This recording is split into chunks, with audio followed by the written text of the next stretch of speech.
Posso começar? Só mais um pouquinho que ele ainda está girando.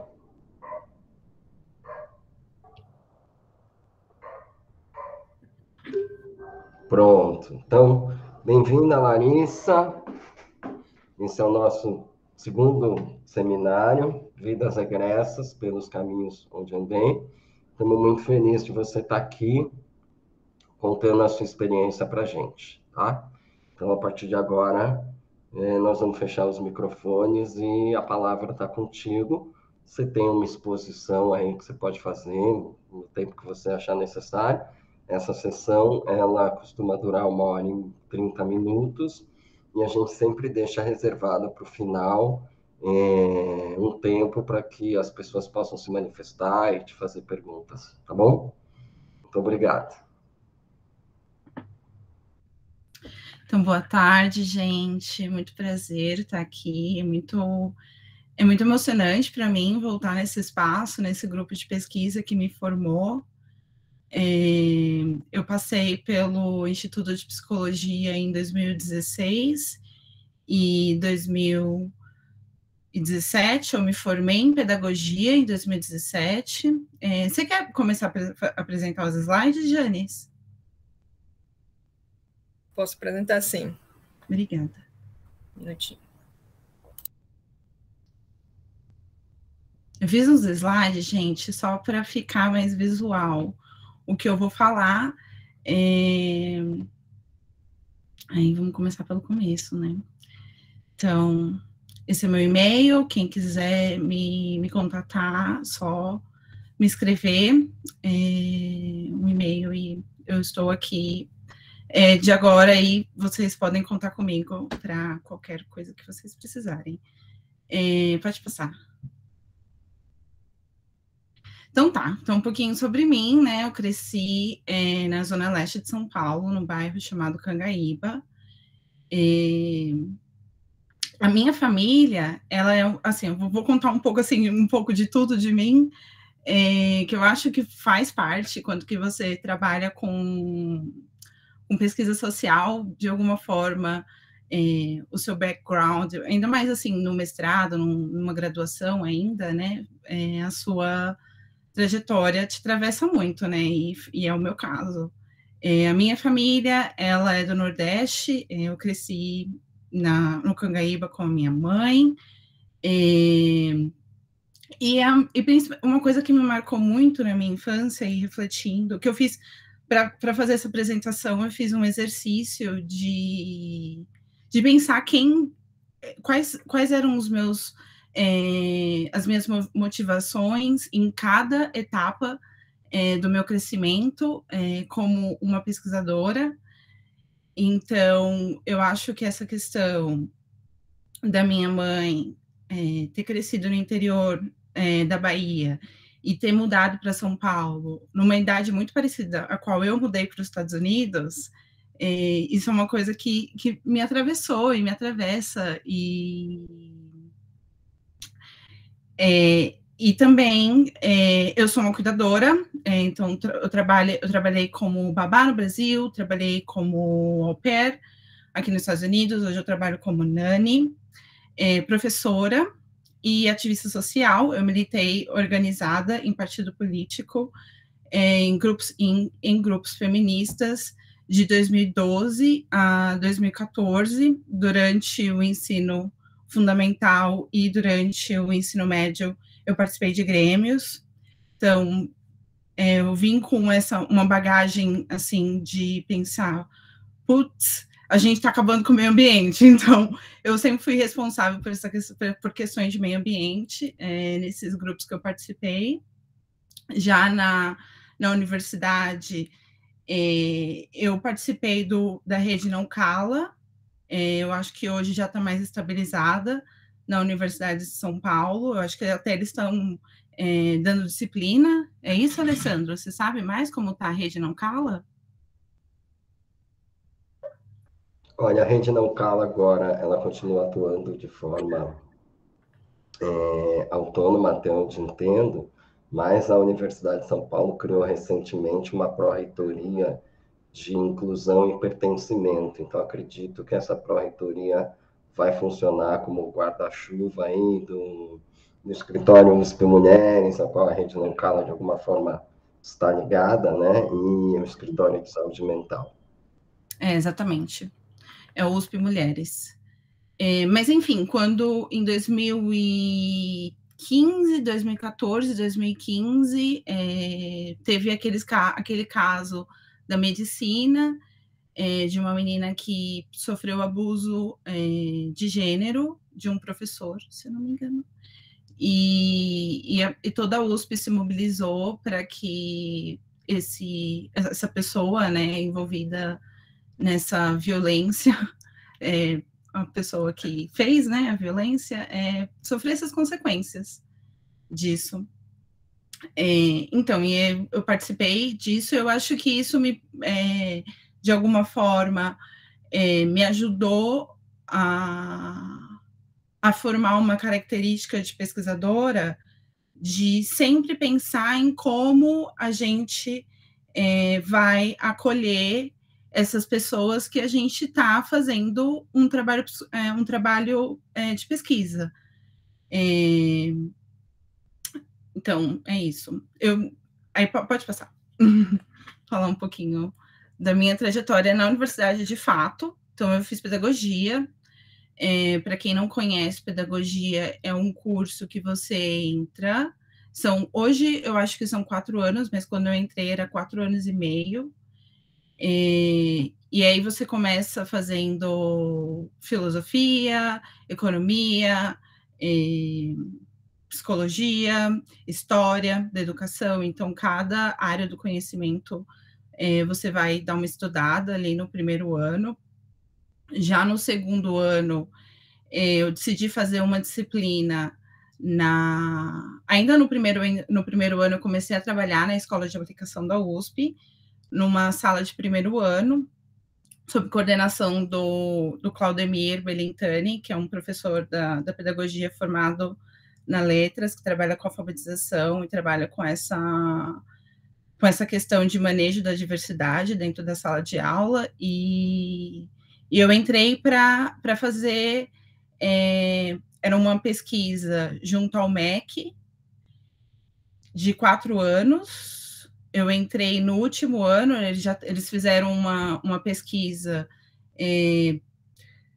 então, cada ano da pesquisa foi dedicado a uma série. Então, primeiro ano, segundo ano, terceiro ano, e aí foi até o 4º ano, que é meio que o ciclo de alfabetização. E eu participei para estar na sala de primeiro ano, fazendo essa acolhida a crianças que não estavam dentro, que tinham alguma dificuldade de aprendizado, ou que tinham outras questões de sociabilização, enfim. E aí eu fazia esse acompanhamento, e esse acompanhamento era discutido no grupo de pesquisa, o que foi muito legal como uma jovem pesquisadora. E eu saí dessa pesquisa, eu acho que eu trabalhei 1 ano e meio nessa pesquisa. E eu saí muito, assim, pensando, gente, a educação especial tem muito menino. E aí eu fui querendo pensar essas questões de gênero, né? E comecei a querer fazer uma iniciação científica nessa época.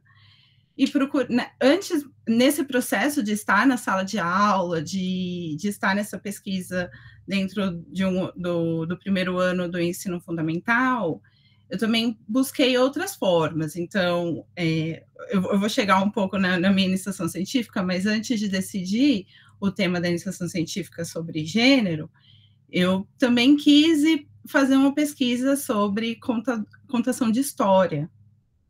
E aí eu queria entender como, na época, eu queria entender como falar,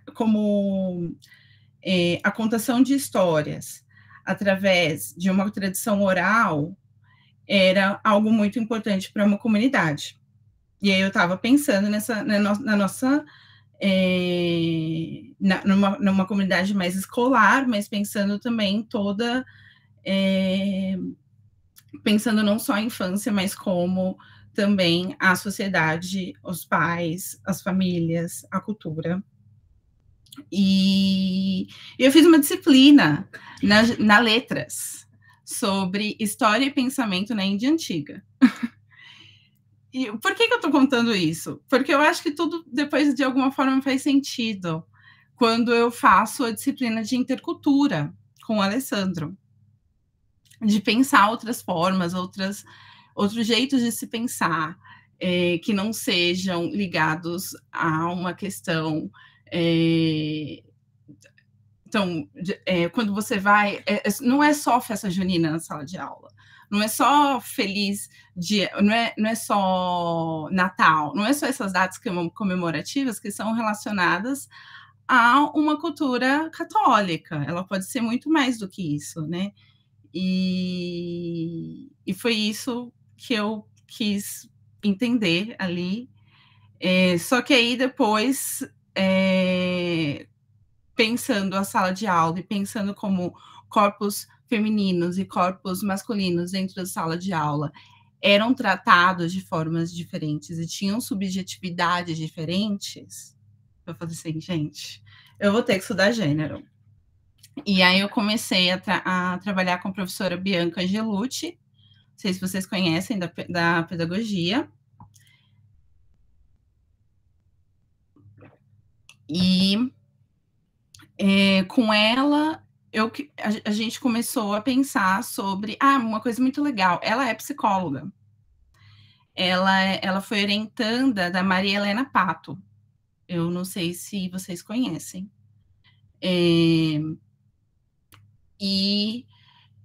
A gente começou a trabalhar com educação especial, com os programas de educação especial no estado de São Paulo. Na verdade, não, porque a minha pesquisa ela foi uma pesquisa bibliográfica. Então, foi buscar toda a produção bibliográfica sobre educação especial e gênero, dos últimos, na época de 1995 a 2015, e fazer uma avaliação dessa produção, tanto quanto quem estava pesquisando, o que essa pessoa estava fazendo depois de pesquisar aquilo, como as pessoas estavam tratando a categoria gênero dentro da educação especial. Então, para falar um pouco sobre os resultados que a gente teve, foi uma pesquisa muito de bumbum na cadeira, né? Que é pesquisa bibliográfica. Você senta e vai estudar.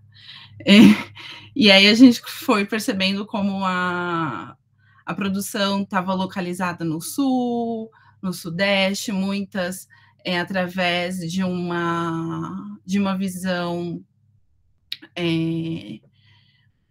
médica das crianças, então gênero muito ligado como sexo, e até comportamentos das crianças sendo associados a uma questão de gênero estabilizado, não como uma forma não de uma forma crítica, mas para só falar assim, o sujeito está falando isso, o sujeito está agindo dessa forma porque é assim. Mas a gente também encontrou muito trabalho bacana, principalmente no grupo de psicologia da Federal de Santa Catarina, que eles têm um grupo muito legal de Disability Studies, localizado nessa área da psicologia, mas também com uma galera da antropologia e outras áreas. E aí eles já estavam pensando gênero como uma categoria, que era o que eu estava buscando na época, né, para entender mais, como uma categoria de pensar as pessoas, pensar como que as pessoas se constroem através dessa categoria, né? E foi, assim, falando sobre o meu processo de iniciação científica, foi um processo muito bacana, foi um processo muito perto da minha orientadora, porque na época a minha orientadora, ela tinha acabado de chegar no programa, então o professor que acaba de chegar, ele tem um pouquinho mais de tempo, né? Tem menos orientandos, então foi um trabalho bem bacana, e foi um trabalho que contribuiu muito quando que eu fui orientando do Alessandro depois, para fazer uma análise bibliográfica, fazer essa contribuição para o grupo. E logo, e ainda durante o meu processo de iniciação científica, eu consegui uma bolsa uma bolsa Santander para passar 3 meses na Universidade de Stony Brook, Stony Brook University, que é em Nova York, que tinha uma galera pesquisando esse tema aqui nos Estados Unidos. Então, eu tentei fazer, foi mais ou menos uma iniciação científica sanduíche. Foi um projeto pioneiro na USP, eu não sei se tem mais isso, mas eu tive a oportunidade de vir para cá 3 meses, e aí nesses 3 meses eu fiz um pouco de tudo, visitei várias universidades super importantes, como a Hunter College, New York University e outras. Fui também para Chicago University, visitei eu fiz entrevista com os pesquisadores, foi muito, muito, muito legal. E aí, assim que eu voltei para o Brasil, eu produzi um artigo com a minha orientadora de Stony Brook e a minha orientadora da FEUSP. Voltei e entrei e li o projeto Black Women and Violence, que foi a pesquisa que eu fui orientando do Alessandro, fui orientando do Alessandro 2 vezes, como uma bolsista FAPESP e também como monitora na disciplina depois. Então, quando eu li o projeto, eu falei assim, gente, era o que me faltava, porque eu tinha estudado gênero, eu tinha estudado deficiência, e eu tinha essa consciência de que eu queria avançar em análises de classe e análises de raça, que era o que eu não tinha chegado, não tinha feito pesquisa até então. E aí eu entrei no grupo de pesquisa, a gente começou em setembro, a pesquisa, foi isso, mais ou menos, em setembro de 2016, sim. Foi também a mesma época que eu fiz. Então, na minha graduação, eu fiz pedagogia, mas eu fiz fiz 2 disciplinas na letras, fiz 2 disciplinas na sociologia, uma de gênero e antropologia, e fiz também classes sociais e estratificação. Foi na mesma época que eu entrei na pesquisa. Isso foi muito, muito, muito importante. Porque quando a gente foi falar, a gente vai falar sobre mulheres negras universitárias, que era a minha ala da pesquisa. A pesquisa, ela era dividida, era mulheres universitárias, mulheres em Heliópolis, acho que era isso, né, Alessandra? Tinha mais um terceiro? Deixa eu situar um pouco, né? Foi feita uma chamada da FAPESP, uma chamada FAPESP-UT, Universidade do Texas, que a foto que a Larissa está ali no fundo é a foto da Universidade do Texas, em Austin. E aí nós aplicamos, né? São chamadas em parceria, Então, é um pesquisador do Brasil, do estado de São Paulo, um pesquisadora dos Estados Unidos da Universidade do Texas, e aí nós aplicamos, eu e a professora Kristen Smith, que é professora na UT, na Universidade do Texas, e fizemos esse projeto, Black Women and Violence, The Struggle for Justice in Brazil and US. E nós investigávamos, utilizando etnografia e entrevistas, investigávamos as concepções de mulheres acadêmicas negras, mulheres de comunidades de baixa renda, aí trabalhamos em Heliópolis, e mulheres transgêneros, né? Há 3 artigos que vocês encontram na minha base de dados, cada um referente a uma dessas populações que nós investigamos. No Brasil, o projeto foi conduzido por mim, pela professora Cida Bento, pela professora Vera Paiva. Né? Que mais que eu poderia dizer? E o projeto envolvia seminários de pesquisa, então nós trouxemos a Kristen e a equipe dela para o Brasil, né? Acho que a Larissa estava nesse momento, e uma parte da nossa equipe também foi para os Estados Unidos, foi para Austin participar eram 3 seminários. O primeiro seminário de alinhamento conceitual, um segundo seminário de metodológico, e um terceiro seminário de apresentação dos resultados. Tá? Intercalados entre, né, esses seminários intercalados, ora na Universidade de São Paulo, ora na Universidade do Texas. Acho que é isso, né? Sim. Eu participei do primeiro de alinhamento e o segundo de metodologia, e aí eu saí da pesquisa porque eu estava para me formar. Então, a gente não tinha como eu continuar, mas então, eu acho que eu fui, então, a minha bolsa era de treinamento técnico, eu era treinamento técnico 3, não lembro, mas tinha alguns níveis, e aí a gente era um grupo de pesquisa, né, então era várias pessoas mesmo, eram 9 pessoas.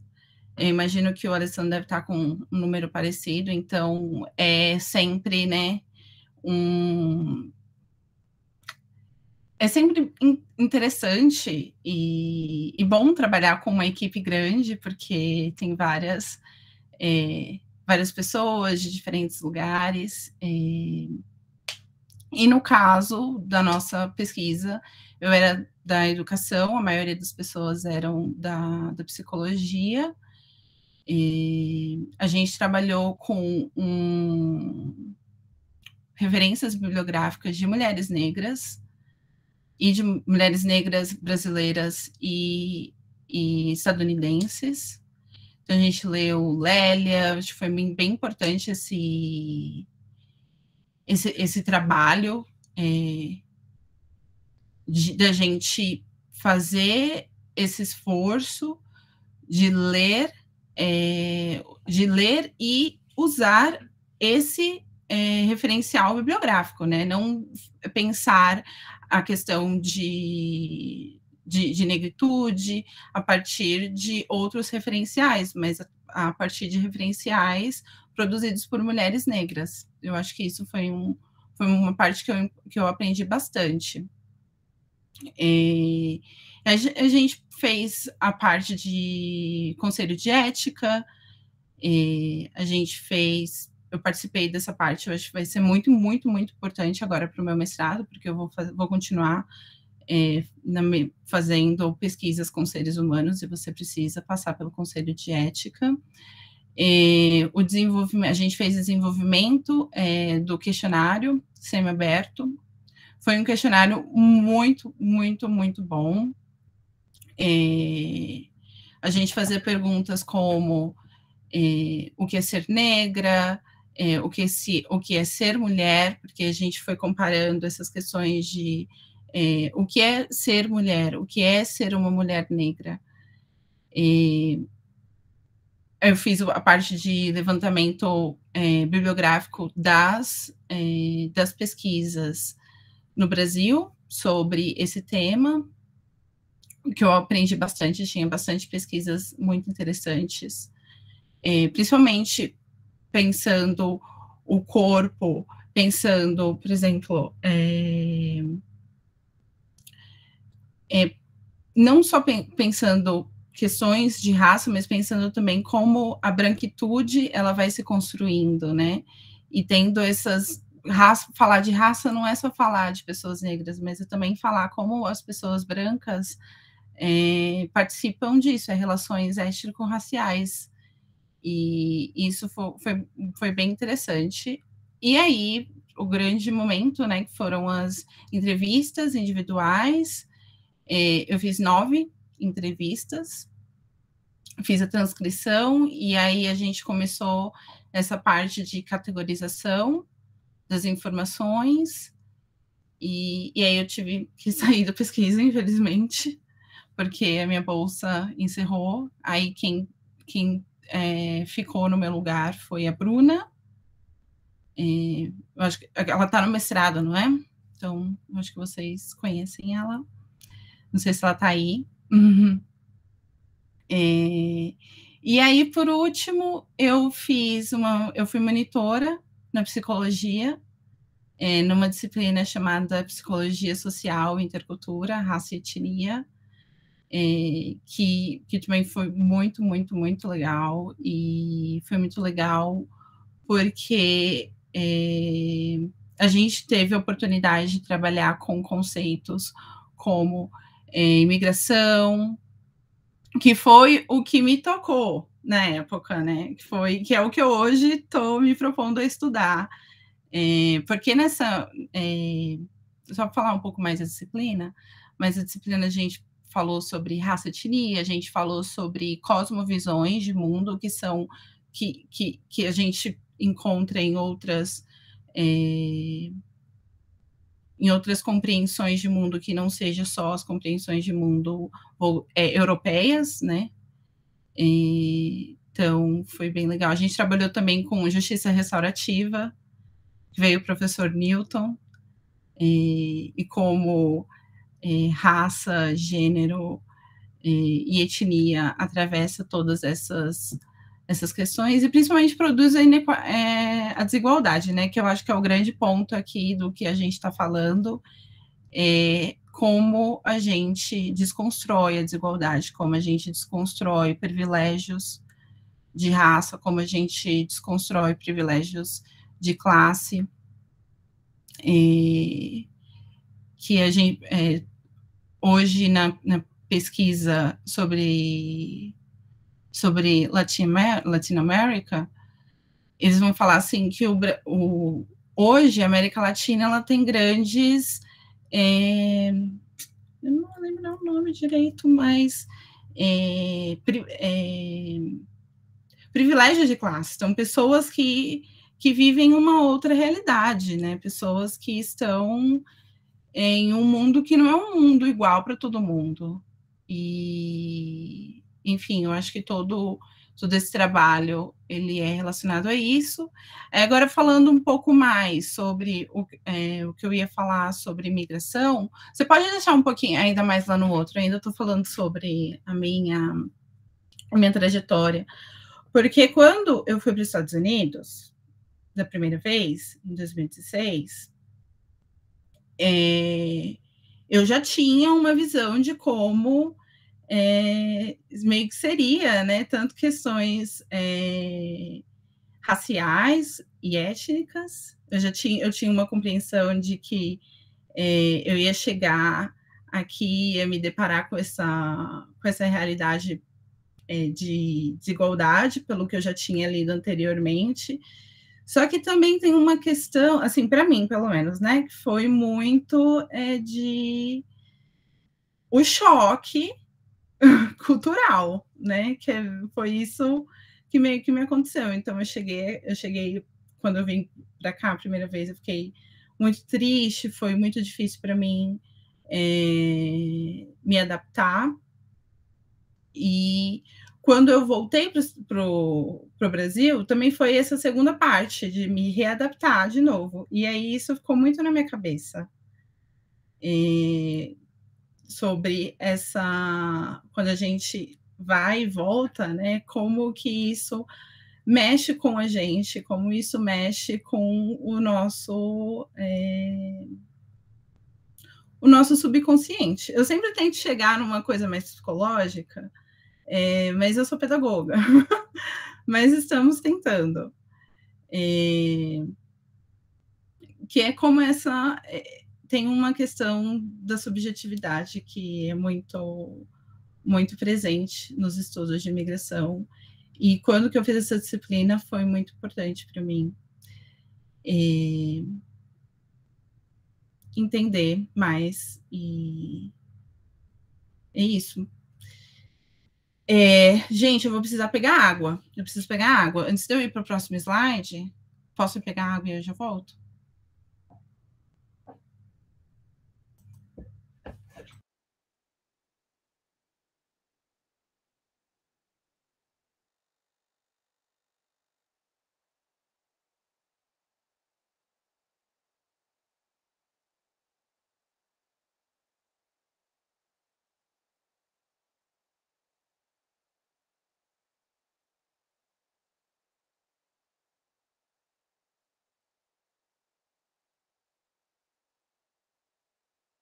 Prontinho.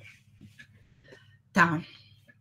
Deixa eu ver se eu tenho mais alguma coisa para falar sobre a USP, sobre o tempo que eu passei. Acho que foi isso. Eu acho que a iniciação científica, para mim, foi um espaço que eu tive para me formar, para entender como ler textos. Eu vim de uma escola pública, né? Então... tá, vocês estão me ouvindo. Eu vim de uma escola pública e isso alterou muito, assim, a forma como eu entrei na universidade, porque eu escolhi o curso de pedagogia já pensando que seria um curso um pouco mais fácil de passar. E quando eu entrei, eu tive bastante dificuldade de ler os textos, de entender tudo. Então, para mim, ter tudo isso, assim, ter feito tudo isso foi, assim, um marco. Foi um marco na minha trajetória. E poder fazer uma iniciação científica baseada em referências bibliográficas, na análise bibliográfica, que eu tinha que fazer esse esforço de ler. Eu acho que também quando você aprende, é meio que um exercício estudar, né? Você levanta, aí você faz um exercício físico, porque você sabe que você vai ficar sentado por um tempo longo. Então, eu acho que foi tudo isso, entender a minha relação com a biblioteca, querer ir para a biblioteca, ficar lá. Eu imagino que vocês passem por isso, né? Não sei, a maioria, se é graduação, se é mestrado, se é doutorado, mas na graduação, para mim, eu trabalhava também, né? Então, eu tinha que fazer coincidir tudo, né? E isso, trabalho e atividade física, uma coisa muito importante, porque senão você começa a ficar sentado, assim, ainda mais depois de uma pandemia, né? Pode passar para o próximo. Acho que já posso falar um pouco mais. Então, e aí, quando que eu terminei a graduação, em 2017, como eu disse, a disciplina que eu fiz com o Alessandro foi muito, muito importante para eu fazer essa decisão que eu fiz de ir trabalhar numa comunidade tradicional, em Ilhabela, chamada Bonete, não sei se vocês conhecem. Ela é uma comunidade isolada, então, de difícil acesso. Eu saía da comunidade somente uma vez por mês. Então, eu morava lá e tinha 200 habitantes, mas tinham outras comunidades que tinham, sei lá, 30 habitantes. E tinham professoras que moravam lá. E tinham professoras que estavam trabalhando nessas comunidades já tinha uns 15 anos. E eu achei, assim, quando eu cheguei lá a primeira vez, fiquei, meu Deus do céu, que coisa maravilhosa, que eu vou poder botar em prática, né? Que eu acho que o jeito que eu fui construindo a minha trajetória acadêmica até aqui foi de mão na massa, né? Vamos lá e vamos fazer. E eu chego nessa comunidade tradicional que estava passando por uma questão de terras. Então, comunidades tradicionais, elas são territórios da União. Só o que acho que o Alessandro tem... ele trabalhou no Vale do Ribeira também. Eu fui para uma comunidade tradicional inspirada por esse trabalho étnico-racial do professor Alessandro no Vale do Ribeira. Eu ouvi dele falando 1000 vezes sobre a questão de racismo ambiental e essa compreensão de que as populações originárias, as populações indígenas, são as populações que hoje têm menos impacto no meio ambiente e são as que mais sofrem com fiscalizações arbitrárias dos órgãos de regulação.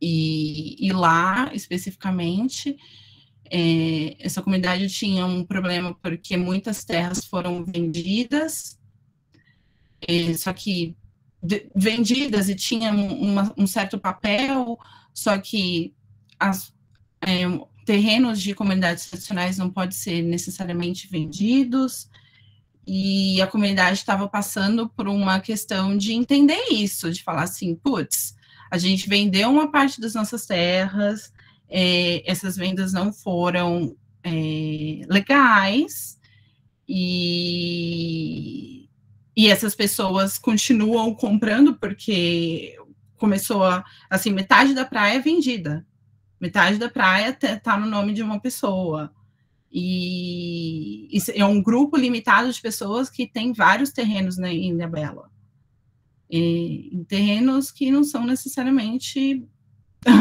legais, enfim. E aí chego eu numa sala muito seriada, de primeiro e segundo ano do ensino fundamental, para alfabetizar essas crianças, e ainda pego aulas de sociologia, filosofia e artes no ensino médio, porque como eles tinham, né, de educação infantil até ensino médio, com 69 alunos, e também tinha EJA, eu também dei algumas aulas de EJA, que ela, né, professor faz tudo, mas o meu foco era minha turma de primeiro e segundo ano, e com eles eu tentei trazer uma proposta bem decolonial, bem uma proposta que tivesse fora de padrões coloniais, alguma coisa, ou até formas de eu conversar com eles, que eu tivesse falando assim, você tem que escrever isso. Então, no projeto na alfabetização, eu tentei fazer um projeto. E eu queria um projeto que abarcasse tudo que eu aprendi em relação à intercultura dentro da USP e com as experiências que o Alessandro dividia com a gente em todo durante a pesquisa. E aí eu fiz um projeto de passarinhos com eles, porque tinha, além da questão da pesca, de criminalização de pesca artesanal, que acontecia na comunidade, então as crianças viam, de alguma forma, alguns pais que eram interrogados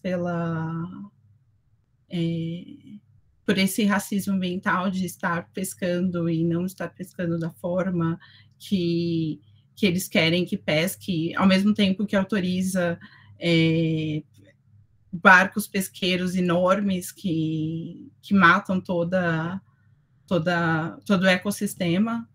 Enfim, a gente começou a conversar isso, né? Então, foi um diálogo que eu tentei trazer que eu tentei não trazer isso, que eu fiquei muito na minha cabeça. Eu não queria trazer nada, eu queria que alguma coisa, eu queria que a gente conversasse com que a gente, e foi isso que aconteceu. Acho que foi um projeto muito bacana. A gente conseguiu, eu consegui conversar com as famílias, com as crianças e fazer e com os professores locais, né? Porque eu acho que eles foram muito importantes para mim.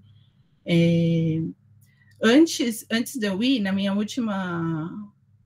último semestre na psicologia, eu fiz uma disciplina sobre psicologia social com o Gustavo. E aí eu lembro, assim, que até um dia que eu fui para a USP, eu fui lá, visitei o Gustavo e falei assim, Gustavo, o que eu faço? Tipo assim, eles não estão... Porque no começo ficou uma coisa assim de eles não me aceitando, uma professora nova, uma professora sapatão, dentro de uma comunidade muito pequena, com uma presença muito forte da igreja evangélica, assim, muito forte. Então, foi isso, né, de ir conversando com eles e dialogar. E hoje, o Brasil, né, dialogar com a igreja evangélica hoje é uma tarefa de todo mundo. De entender a partir, assim, pulando, assim, dialogando com a visão de mundo que eles tenham, entender essa identidade caiçara deles, entender essa origem deles, porque entender a história e ler e ir atrás ir atrás com eles foi muito bacana. A gente até com o ensino médio eu consegui fazer um projeto de um filme que acabou que a gente não gravou, mas foi muito, muito bacana. E com que eu estava falando que eu estava trabalhando com racismo ambiental com as crianças do primeiro ano e do segundo ano do ensino fundamental, que a gente fez esse trabalho de passarinho. Entender, porque tinha gente que vinha e falava assim, não, essas crianças estão matando os passarinhos. A gente começou a pensar, mas essas crianças estão matando os passarinhos? Porque as crianças brincavam com os passarinhos, né? Os meus alunos, às vezes até traziam na mão um passarinho, e aí, enfim, né, ficava uma coisa assim, as crianças estão matando os passarinhos, os passarinhos estão diminuindo porque as crianças estão matando os passarinhos. Isso eu ouvi bem no começo, eu fiquei assim, o quê? Será que essa não é uma lógica que está conectada a um racismo ambiental? E foi isso, a gente começou a fazer uma categorização dos passarinhos, então todo o trabalho de alfabetização, que foi um pouco do trabalho que eu aprendi na escola de aplicação, era um trabalho que era conectado com a realidade deles, com uma narrativa que eles mesmos faziam de si próprios. E isso, eu era uma outsider, né? E entender esse meu espaço como outsider foi algo importante para fazer esse trabalho. E logo depois... Me perdoe te interromper, a sua experiência é muito rica, mas a sessão tem 1h30. Uhum. Eu acho que eu já muito quando a gente está falando, perder um pouco a noção do tempo, e eu acho que os alunos estão muito interessados em ouvir toda a sua história. Então, eu humildemente peço aí, se você puder, de alguma forma, conduzir isso de modo mais lepto, para que a sua apresentação não seja prejudicada e nós tenhamos algum tempo para eles fazerem perguntas, tá bom? Me perdoem. Sim. Já estou um pouco finalizando, assim, eu vou falar um pouco agora do programa de au pair, que eu participei 2 anos. O programa de au pair é um programa de trabalho que você trabalha você mora e trabalha numa comunidade, numa família nos Estados Unidos. Esse programa existe em vários lugares, inclusive no Brasil, trazendo mulheres filipinas. E aí, quando que eu comecei a participar, né, desse programa, eu tive algumas famílias, e eu cuidei, basicamente, eu vim para uma família, e depois eu tive problema, e eu fui para uma outra, e para mim ficou muito marcado essas questões étnicas, né? Eu era uma latina agora, e como essa relação racial foi construída dentro do programa, até para trazer europeias, quando o programa começou em 1987, ele veio como uma forma de trazer mulheres brancas para cuidar de crianças, e aí com o tempo vai aumentando a quantidade de asiáticas e latinas para esse programa. Enfim, né? E aí foi uma experiência muito rica, que aí eu comecei a ver mais essa dimensão afetiva e hierárquica do trabalho do cuidado e doméstico nesse sistema neoliberal que a gente vive, e como essas crises do cuidado e crises da reprodução, que eram coisas que eu trabalhava quando eu estava organizada em movimentos feministas, foram meio que tomando corpo, sabe, durante essa minha experiência. E aí eu fui, como eu tive muitos problemas, e tive problema de ser expulsa de casa de família, e outras pessoas ao meu redor que sofreram preconceito e sofreram discriminação dentro do programa, além de ser um trabalho que não tem nenhuma lei. Então, as empresas, aqui nos Estados Unidos, eles são gerenciados por empresas. Na Europa, eu acho que existem algumas empresas, mas não é obrigatório. Mas aqui nos Estados Unidos, essas empresas, elas trazem essas jovens, não recebem o mínimo federal, eles contam o mínimo federal menos 40% do lugar que a pessoa mora, mas isso é proibido por lei a partir desde 2015, o que é muito recente, né? Hoje, aqui nos Estados Unidos, trabalho doméstico e trabalho do cuidado é etnicizado, então são pessoas de outros lugares que fazem esse trabalho, mulheres negras, e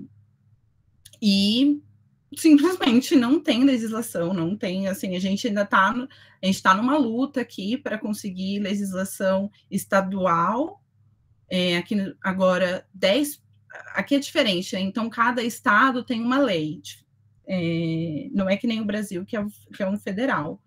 Então, por exemplo, quando a lei de trabalhadoras domésticas no Brasil foi aprovada, valeu para o país todo. Aqui, se for aprovado federal, ele provavelmente vai servir para o país todo e vai ter algumas questões importantes, mas, no geral, são os estados que aceitam ou não aceitam. E hoje tem 10 estados e 2 cidades. E desses 10 estados e 2 cidades, o au pairs, que é um número bem grande, são 20 mil pessoas que entram no país por ano, de diferentes lugares. essas pessoas não tem, só tem em 2 estados, Massachusetts e em um outro, e as empresas estão, assim, muito ferradas, estão muito loucas com tudo isso, porque é uma mobilização das au pairs, das trabalhadoras domésticas, e eu estou envolvida, né? Eu tenho trabalhado desde o ano passado nesse movimento para fazer essas cartas de direito nos estados e fazer esse acolhimento e essa mobilização política. E eu acho... Pode passar. Eu vou encerrar e a gente vai para a pergunta. Então, hoje o meu trabalho, ele está visando uma compreensão transnacional, Brasil e Estados Unidos. O meu tema geral é relações étnico-raciais e trabalho doméstico. Então, eu vou começar o meu mestrado agora em agosto.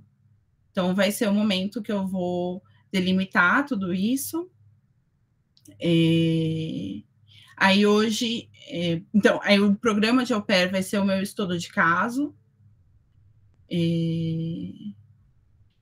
E hoje eu estou trabalhando, a minha pretensão no futuro é trabalhar com política, então trabalhar com política pública, políticas internacionais, dentro do terceiro setor de non-profit, de ONGs e sindicatos, que tipo, é que nem o FENATRAD no Brasil, que é o Sindicato de Trabalhadoras Domésticas, tem aqui o National Domestic Workers Alliance, que é o que eu participo, que é o que eu construo, mas também a gente está fazendo, eu e mais um grupo de ex-au pairs, a gente está fazendo uma organização chamada Au Pair Action Network, que é um pouco inspirada ali nos meus passados de Rede Não Cala, na USP, que é de dar ferramentas. Eu sempre tenho essa preocupação, né, de dar ferramentas para as pessoas. Então, tipo, sofri agora um preconceito, sofri agora uma violência de gênero. O que eu faço? Então, ter essa caixa de ferramentas, que é esse grupo que a gente está idealizando, e trabalhar no futuro, né, para regulações para trabalho doméstico pago e ações para a Seguridade Social e cuidadoras familiares, que nem na Argentina, que foi aprovado que pessoas que tenham cuidado de pessoas dentro da família por um longo período recebam previdência social referente a esse tempo que passou de cuidado, porque cuidado é muito importante, é uma das coisas mais importantes da gente, a gente só está aqui porque alguém cuidou da gente. Então, é um pouco isso, assim, a minha trajetória. De tentar entender tudo isso, entender como gênero, raça e classe vão dando proteções para algumas pessoas e tirando proteção de outras. A gente não quer isso, certo? Então vamos trabalhar. É meio que isso.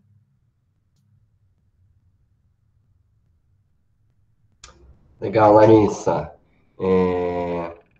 Você terminou a apresentação, é isso? Sim, acabei. Então, acho que a gente pode fechar aí a apresentação e começar um bate-papo. Eu acho que primeiro te dizer, né? Você está aí em Austin, aonde? E como é que você chegou aí? O que você fez para você chegar aí? Né?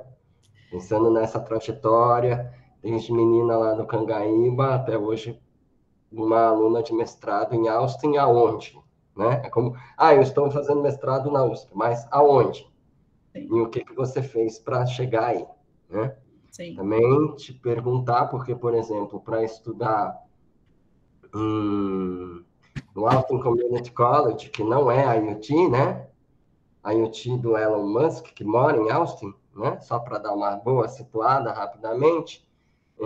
Austin sendo tomada agora como novo Vale do Silício, para estudar na UT, que é na Community College, que é uma universidade comunitária, um estudante tem em média, $30 mil por ano de estudo.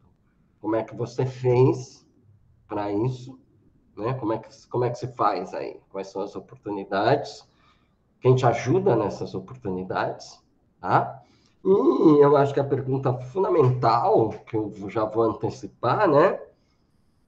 O que você acha que é o perfil do aluno da USP que consegue internacionalizar como você conseguiu? Né? E Sim. quais são as habilidades necessárias para conseguir essa internacionalização? Né? Porque certamente você não está aí com um visto de turista.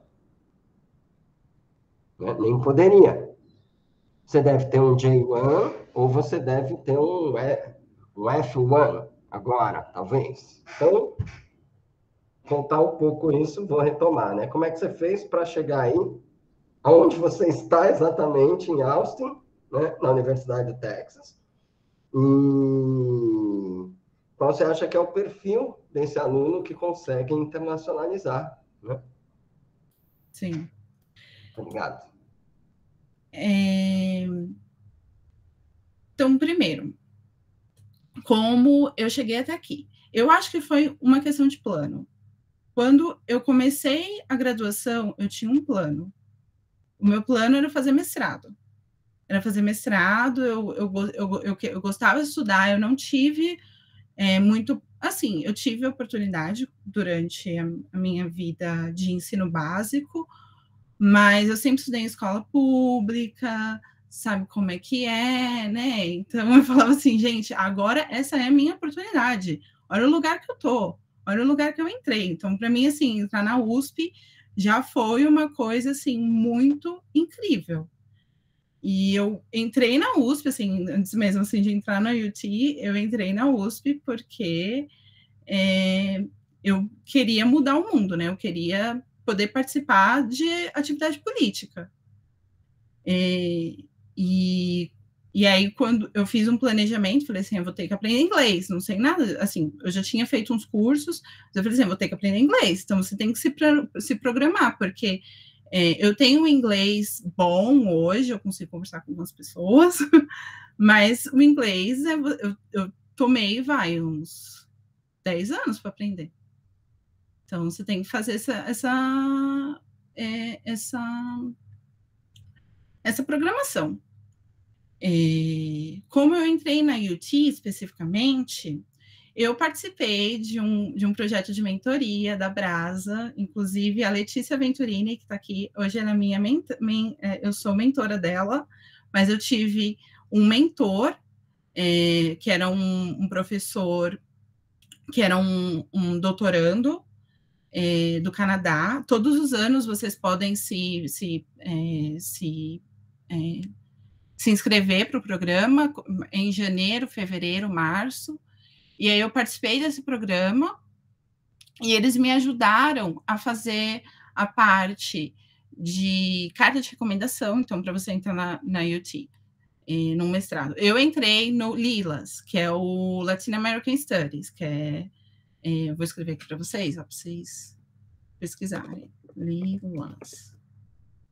LILAS é maravilhoso, gente. É maravilhoso. Eles têm uma biblioteca que, olha, uma biblioteca muito boa, né, Sandro? Tem até um material do Vale do Ribeira lá, que eu já sei.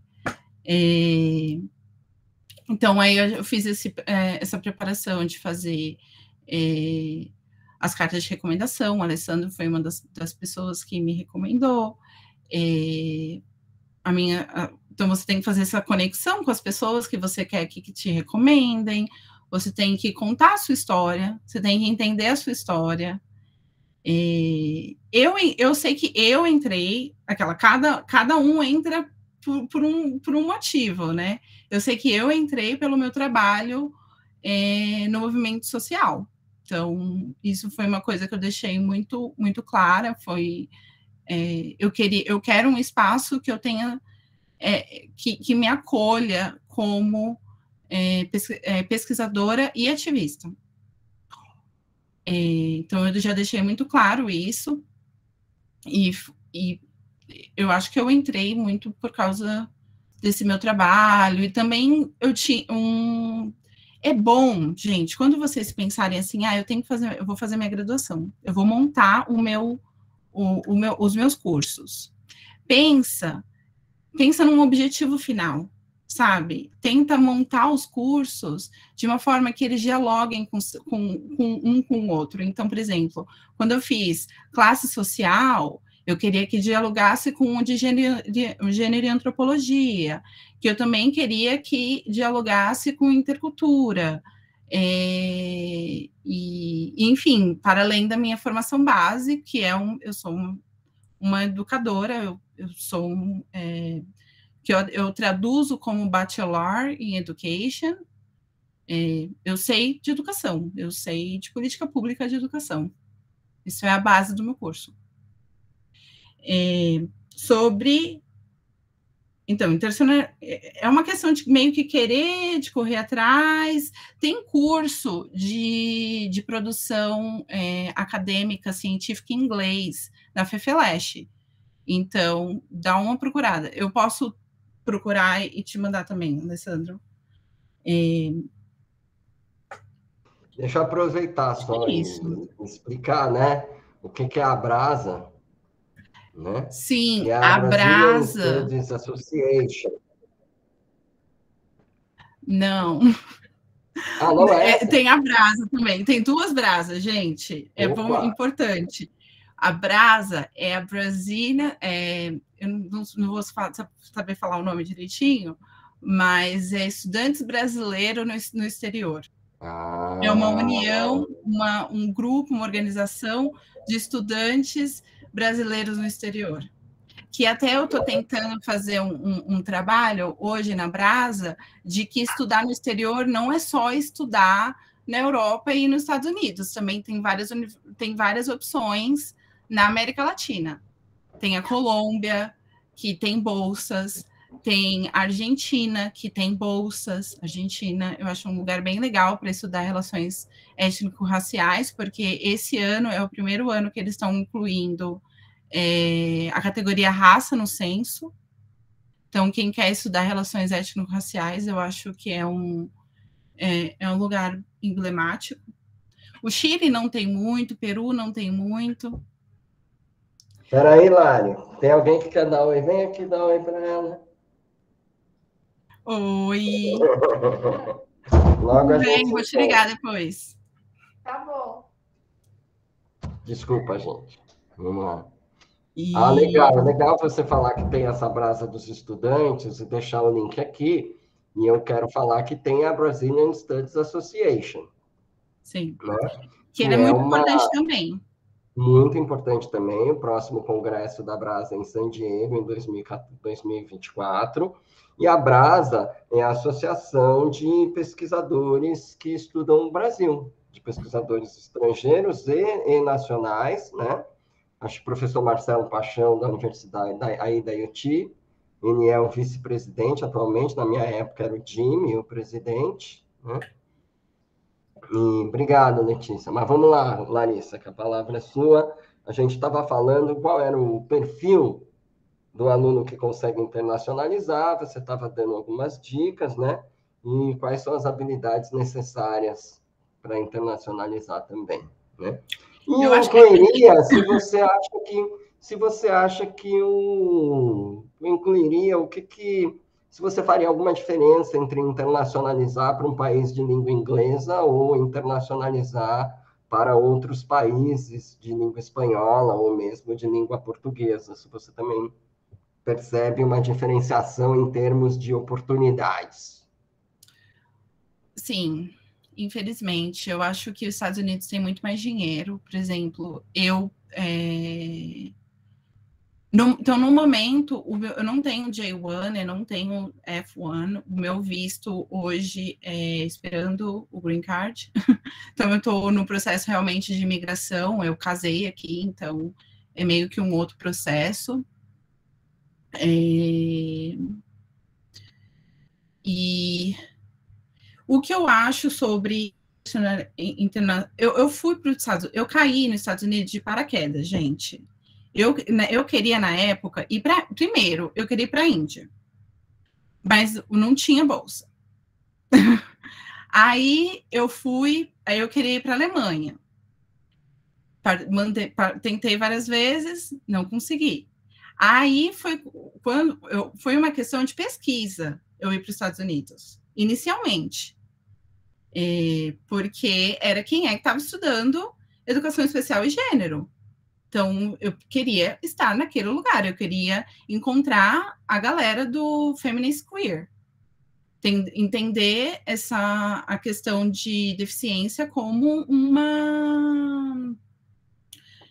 como raça, como gênero, né, como uma categoria muito importante para entender a desigualdade social e corrigi-la, né? E aí foi isso. Meio que o que eu recomendo procura a universidade que você acha que tem relação com a sua pesquisa. Aí no que eu vou falar da outra brasa, que é importante participar dos congressos, gente. Congresso é vida. Assim, se você quer ser pesquisador, congresso é vida. Porque é onde você vai encontrar outras pessoas que tenham pesquisas parecidas com a sua, é o lugar que você vai dialogar, é o lugar que você vai entender tendência. Então, quando eu estava lá na graduação, eu pensei, gente, esse negócio de raça, gênero, classe, deficiência, vai ser tendência. Quem não estuda... Gente, desculpa, mas quem não estuda raça, não está estudando desigualdade. Assim, na minha opinião, hoje. Porque é o que fundamenta todas as relações desiguais. Sabe, quando que eu fui ver, agora que eu estou estudando cuidado, é o que faz mais sentido para mim, sabe? Entender a questão étnico-racial. E sobre internacionalizar, eu não vou saber falar para vocês exatamente como internacionalizar para outros lugares, mas eu ainda estou tentando ir para a Índia. Faz muito tempo, ainda estou tentando.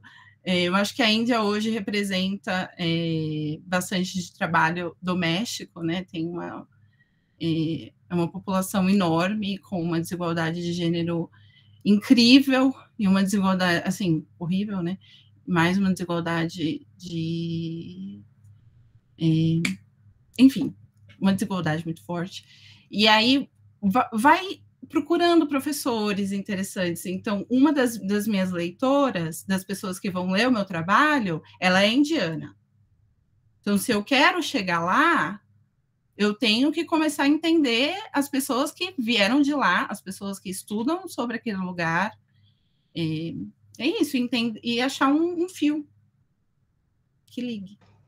E como faz para pagar $30 mil por ano aí? O que você fez?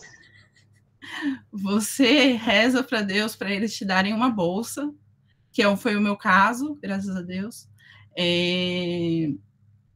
Eles me deram, então eu tenho bolsa, eu tenho fellowship, que aí vamos falar sobre diferenças, né? Existe fellowship, existe scholarship. Fellowship, você só precisa viver assim, você precisa tirar boas notas, eu tenho que tirar pelo menos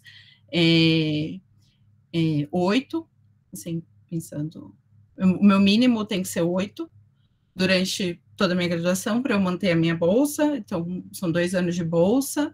Eu tenho tuition free, eu tenho insurance free, eu tenho uma bolsa, né, que paga, que provavelmente vai conseguir pagar a minha moradia, a minha comida, uma impressora para eu imprimir os textos para eu ler, e as minhas taxas internacionais. Só que, se você não conseguir essa bolsa, no caso eu consegui a fellowship, mas você pode conseguir também a scholarship, que é teaching assistant. Então, você vai ser monitor nas disciplinas, e ter a bolsa e o stipend. É um pouquinho menos que o fellowship, mas é suficiente. Eles não dão para todo mundo. A minha orientadora falou que eu fui bem, eles dão para as pessoas que são mais bem classificadas. Mas, caso você não consiga essas, tem outras, né? Eu, por exemplo, eu apliquei para o Dave Spooter Scholarship, que é uma scholarship para pessoas no movimento social. Eu apliquei para a Fundação Líderes, no Brasil. Antes de saber se eu tinha bolsa ou não, eu fui aplicando para tudo. É isso, você vai lá e aplica e faz e conversa. Se vocês quiserem conversar comigo, pode falar, eu corrijo, eu leio as coisas de vocês. Mas é isso. Se vocês quiserem estudar aqui, né, fazer um mestrado, tem outras bolsas. Tem uma moça que eu vou depois eu mando, mas vocês podem procurar assim no Instagram, Latina Scholar. Que aí ela tem toda semana ela posta todas as bolsas, e é legal vocês já olharem agora, que talvez vocês possam aplicar. Tem bolsa para tudo, tem bolsa que é só para quem não é americano. Essa bolsa só é para quem é americano. Essa bolsa só é para quem trabalha no movimento social. Essa bolsa só é para pessoas negras, por exemplo. A Brasa tem bolsa, eles têm bolsa. Tem bolsa normal e tem uma bolsa que é só para mulheres negras na área de tecnologia. Larissa, faltam 9 minutos aqui, porque a sessão cai mesmo, não sou eu que estou aqui. Então, o que você acha da gente abrir rapidamente aí, ver quem gostaria de fazer alguma pergunta para você, e depois você também fazer suas considerações finais. Sim. Vamos lá? Tem alguém que gostaria de fazer alguma pergunta ou comentário? É só levantar a mãozinha aqui que tem que aparece aqui para vocês na barra de ferramentas.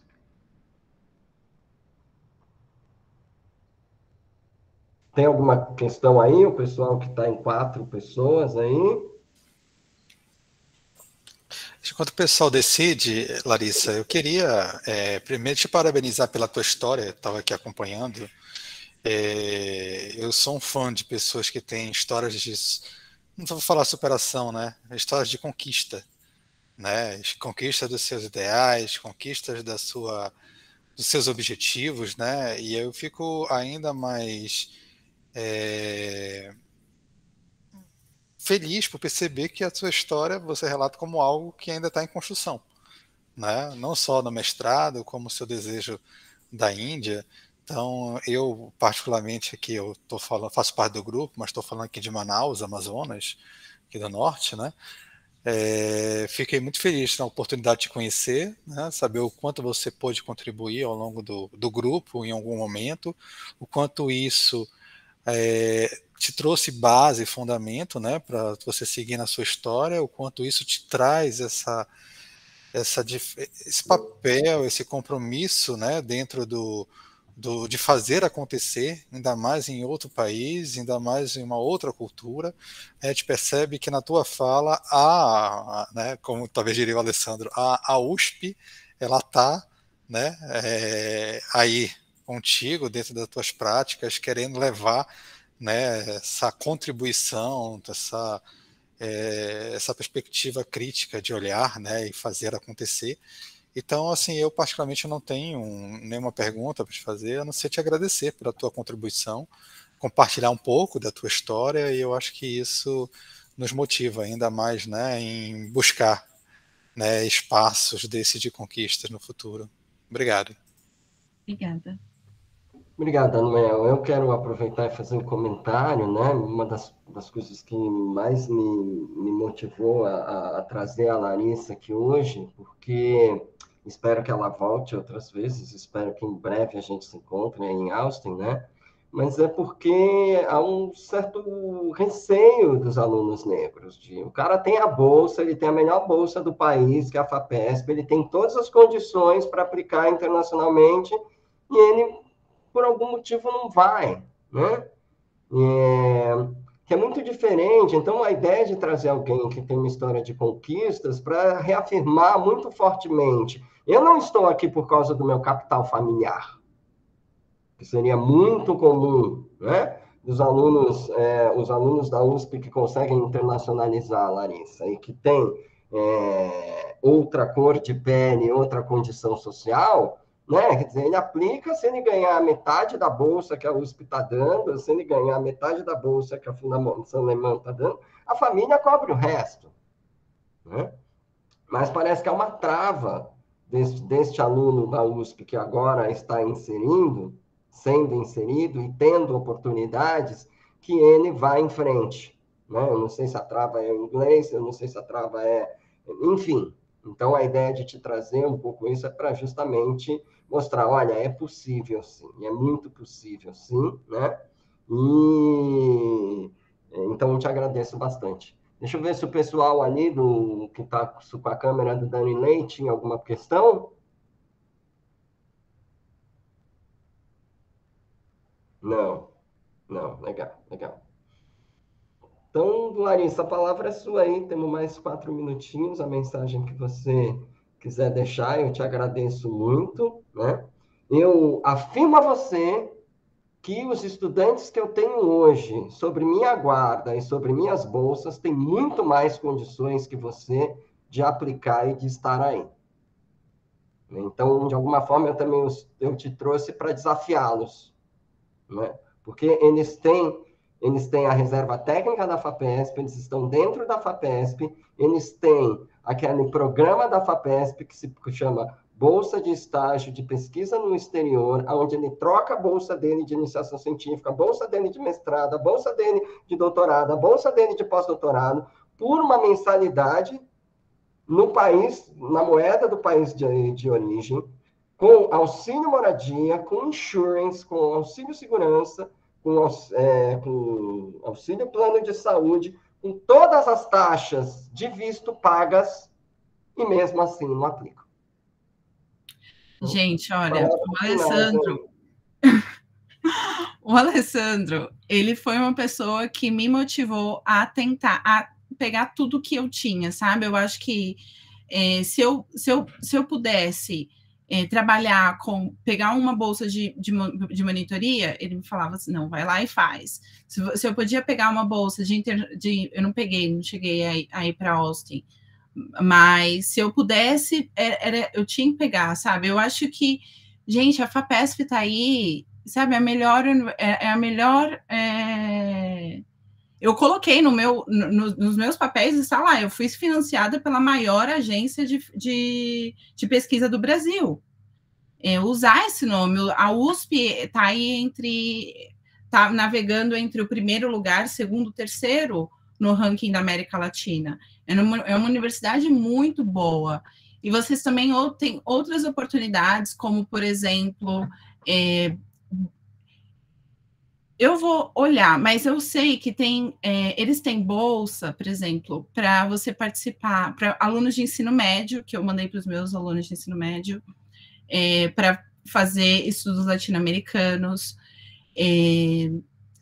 Também, aí só para finalizar, com uma palavra da Adela, que é a diretora do Lilas hoje, ela fala, uma chamada que a gente fez, ela falou assim, tudo que eu posso comparar, eu comparo. E eu acho que é esse o sentimento da internacionalização. Você quer comparar. Você quer pegar por exemplo, o programa de educação especial no Brasil e comparar com o programa de educação especial em Nova York. E entender quais são as peculiaridades de cada lugar. Ainda mais, gente, a gente tem um play center de relações étnico-raciais quando você fala em outro país. Play center de conceitos, de coisas diferentes, de coisas importantes de serem anotadas, de serem escritas. E é isso. E a América Latina, gente, está pipocando. Chile, agora uma ministra Mapuche está no governo. A Colômbia, agora vamos ver o que vai acontecer. Tem também o Brasil, que a gente está vendo aí. Tem El Salvador colocando todo mundo na cadeia, que nem a Filipinas. Enfim, tem muita coisa para a gente discutir. E é muito problema social que a gente tem que arrumar. Então, arrumem dinheiro para fazer pesquisa, gente. Pesquisa é muito importante. Vocês nem precisam necessariamente virar professor acadêmico, que é uma coisa muito boa. Um professor acadêmico aqui nos Estados Unidos ganhou 80 mil no início da carreira. Mas você pode trabalhar em non-profit. Aqui nos Estados Unidos, se você ficar durante muito tempo, você também pode pegar o green card. Mas usa esse vínculo USP, sabe? Vem para cá, nem que seja para a gente fazer um seminário, sabe? Contem comigo, a minha casa também é a casa de vocês, gente. Eu só tô aqui porque uma pessoa me ajudou, sabe? E eu tô aqui para ajudar vocês. Obrigado, Larissa. Super obrigado aí. Parabéns a todos vocês. Parabéns pelo grupo de pesquisa. Tá joia. Tchau, tchau, então, pessoal. Esse é o nosso segundo seminário, Vidas Egressas. Tivemos a presença da Larissa aqui. Agradecer a Janes, que fez toda a produção. Vai te enviar o certificado, tá, Larissa? Obrigada. E agradecer a presença de todos vocês. Tchau, tchau. Grande abraço. Tchau, pessoal. Abraço.